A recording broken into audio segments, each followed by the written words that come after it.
What's on, ladies and gentlemen? My name's Ross, I like games, and today I thought we'd take another look at the Marvel Champions living card game. I did an intro video for it recently, I'll link that one in the description. That video turned out to be way more popular than I imagined it would be, so I figured, right, we should probably make some more videos and look a bit deeper into the game. And I thought, well, everyone likes superheroes, so why don't we start off having a deeper look at the 5 heroes which are going to be featured in the core box. Now, we are going to get more heroes in the future. We have already had it confirmed that more heroes are coming. They did show a slide during Gen Con that pretty much confirmed we'd be getting Captain America and Miss Marvel, not to be confused with Captain Marvel. But we haven't seen anything from them yet. We can't really talk too much about them. What we can talk about are the 5 that have been revealed: Black Panther, Captain Marvel, Iron Man, She-Hulk, and Spider-Man. And I believe a shout out is needed for Team Covenant here, because I believe the ones that were not shown clearly on their website were shown in the Team Covenant videos. Shout out to those lovely people. So, let's start off looking at... it's going to be Spider-Man, because Spider-Man's the best. Now, just like we've seen in games like Transformers and Dragon Ball, our heroes here are double-sided. You start off in your alter ego mode, and once during your turn, you have the opportunity to flip into hero mode. And then if you're in hero mode, once during your turn, you can flip into alter ego mode. In alter ego mode, you have a recovery value that shows how much you heal when you flip into it. When you are in hero mode, you've got thwart, which lowers a threat, attack, which attacks, and defend, which defends. In either mode, you've got a hand size and hit points, and I will tell you now that hit points does not ever change when you flip from hero mode to alter ego. No matter which of the 5 you've got, it doesn't. And look, that makes sense, because otherwise you could inadvertently KO yourself by flipping into your other form. Nobody wants that. Hand size, however, does sometimes change. So, if we start off with Peter Parker then, we've got a recovery of 3, which is the joint lowest in the game. Sorry about that. But once during your round, you may generate a, I'm going to say, science resource. Resource is what you use to pay for cards to actually play them. So, for instance, the previously revealed 1-2 punch costs 1 resource, although it is a fist resource, not a science resource. Obviously, generating resources is good. It lets you do more things. If we look over to Spider-Man, it's got a thwart of 1, which is the joint lowest. We've got an attack of 2, which is right in the middle, and a defense of 3, which is the highest we've had so far. No other hero has a defense of 3. So the stats on Spider-Man as a whole are not particularly good, except for the defense, which is. In terms of hit points, you end up with hit points of 10, which is not the lowest in the game. In your face, Iron Man, but it is the second lowest. And we see a hand size of 5 if you're Spider-Man, 6 if you are Peter Parker. In both instances, the joint highest. Although, spoiler alert, all the alter egos have a hand size of 6. So, we're good for defense, we're good for hand size, we're not good for much else. And we've got a skill, Spider Sense, Interrupt. When the villain initiates an attack against you, you draw a card. Given that you've got high defense, and that you're drawing a card when you are attacked, that seems to be the niche that Spider-Man is filling here. Let's go in reverse alphabetical order. Let's go to She-Hulk and Jennifer Walters. Jennifer Walters has a recovery of 5, which just so happens to be the highest in the game. So, yeah, that's pretty good. We kind of like that. And a skill, I Object. It's an interrupt. When threat would be placed on a scheme, prevent 1 of that threat, limit once per round. So there's always a main scheme. Let's use the break-in as an example. That was shown on the website. There is a target threat. If it reaches that, scheme complete, game over.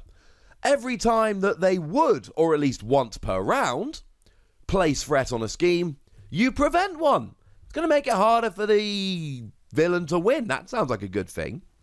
Flicking into She-Hulk, we see we've got a thwart of 1, which is the joint lowest along with Spider-Man, an attack of 3, which is the highest of any of the characters, and a defense of 2, which is there in the middle. So pretty good at attacking, pretty good at recovering, both of those are the highest value, and it's got a skill, Do You Even Lift? Response, after you change to this form, deal 2 damage to an enemy. So clearly She-Hulk is one that wants to be flipping back and forth fairly often, highest recovery, and you get to deal 2 damage to an enemy when you turn into She-Hulk. Add in the free attack, we're looking quite nice here. Now, we've got hand size of 4, which is Iron Man accepted. We'll get to that in a minute. That's weird. The lowest of all of the heroes. You don't have a great hand size. I should mention that at the end of a round, you do draw until your maximum hand size. So, yeah, this is not ideal. We've got very much a feast or famine here.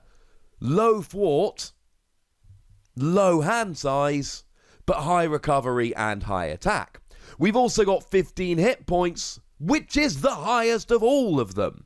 So lots of extremes for She-Hulk here. If we then go on to have a look at Iron Man, starting off with Tony Stark, you got a recovery of 3, which is the joint lowest in the game so far. Obviously, more of these are going to be revealed as we go along, and that is joint along with Spider-Man, or I suppose Peter Parker if we want to be a little bit more specific. We've got a thwart of 2, which is the joint highest, but there are 3 that have it. An attack of 1, which is the lowest in the game. And a defense of 1, which is the lowest in the game. So we've got the lowest recovery, the lowest attack, and the lowest defense. But actually, we could add in that you've got 9 hit points here, which is the lowest. And as Iron Man, you got a hand size of 1, which is the lowest. Yeah. You've got the lowest hit points, the lowest hand size, the lowest recovery, the lowest attack, the lowest defense. And okay, you've got 2 thwarts, but there are 2 that have 1 and 3 that have 2. The stats on Iron Man are garbage. We'd better have some pretty good skills. Now, as with everything, we've not seen every single card that's been revealed yet, the game's not out, etc. It will take time to truly decide how good these skills are.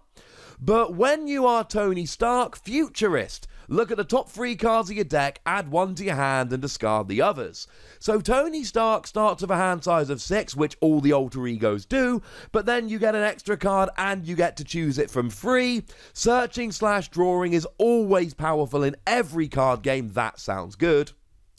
And as Iron Man, yes, you've got a hand size of 1, but you get +1 hand size for each tech upgrade you control, to a maximum hand size of 7. Now, we're going to have to play a bunch of games before we really figure out exactly how many you're likely to have, and with the game not being out and not even revealed all the cards yet, that is not entirely possible. Team Covenant have revealed a bunch of cards, but I don't believe they are all out there yet. At least I couldn't find the comprehensive gallery. So you could end up with a hand size of 8, and a hand size of 8 is great. The highest any other hero has is 5. 3 of them have that. And you'd have a hand size of 8. So basically, Iron Man seems to be designed as a, look, your stats are garbage, but you're actually going to have more cards than other people, which means you're going to have more options than other people. That seems to be the niche that Iron Man is filling here. Let's have a gander at Captain Marvel, or Carol Danvers, whichever you prefer. I mean, we're going to look at them both, otherwise it would be kind of silly. If we start off having a little bit of a look at Carol Danvers, we've got a recovery of 4, which is right in the middle. And we've got a skill, Commander, Action. Choose a player to draw 1 card. So you get draw, but any player can draw 1 card. So if you've got a particular kind of card that you're looking for as Spider-Man, you can allow the Spider-Man player to draw an extra card. It really does open up some good tactical options here for, hang on a second, you need this more than I do. Flipping over into Captain Marvel, you have a thwart of 2, which is nominally joint highest, an attack of 2, which is in the middle, a defense of 2, which is in the middle. We also see a hand size of 5, which is joint highest, but there are 3 that do it. And hit points of 11, which is right in the middle. Captain Marvel is your middle of the road stats. Nothing particularly high, nothing particularly low, basically everything right in the middle. Cool. As Captain Marvel, you do have the ability Rechannel. It's an action. You get to spend a, I'm going to say, lightning resource and heal 1 damage from Captain Marvel and draw a card. Now, in most games, healing is good, and in most games, drawing cards is good. So, the fact that you can draw a card as Carol Danvers, draw a card as Captain Marvel, and be healing, that really does seem like the niche Captain Marvel is there for. A very much middle-of-the-road utility card. Or character, to be more polite. And then finishing off, we've got Black Panther. So, to start off with T'Challa then, we have a recovery of 4, which is right in the middle. And we have a skill Foresight set up. So when you're setting up the game, presumably, search your deck for a Black Panther upgrade, add it to your hand, shuffle your deck. You start the game with an extra upgrade, and you get to choose which one that is. That gives you an advantage right off the bat.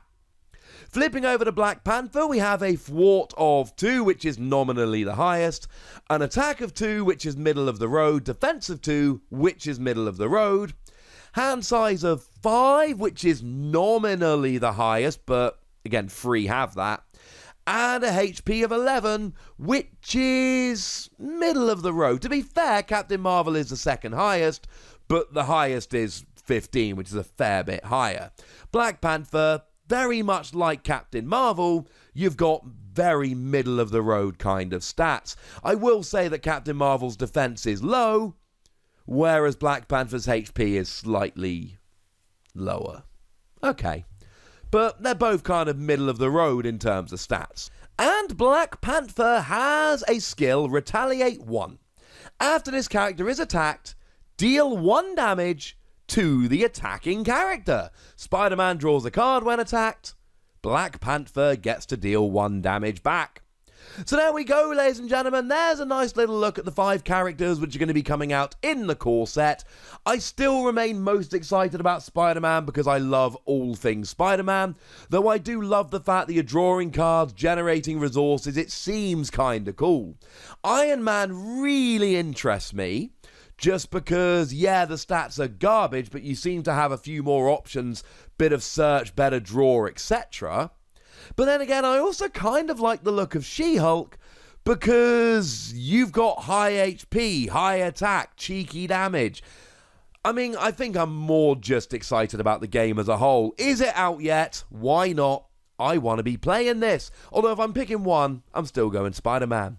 But I'd like to know which of these heroes you're most excited to be playing with. So please do let me know in the comment section. Go nuts!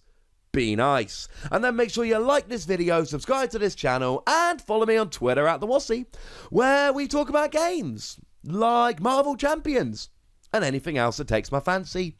But by far the most important thing as always, look after yourselves till next time. Thank you very much for watching. My name is Ross, and you've been watching Wossy Plays.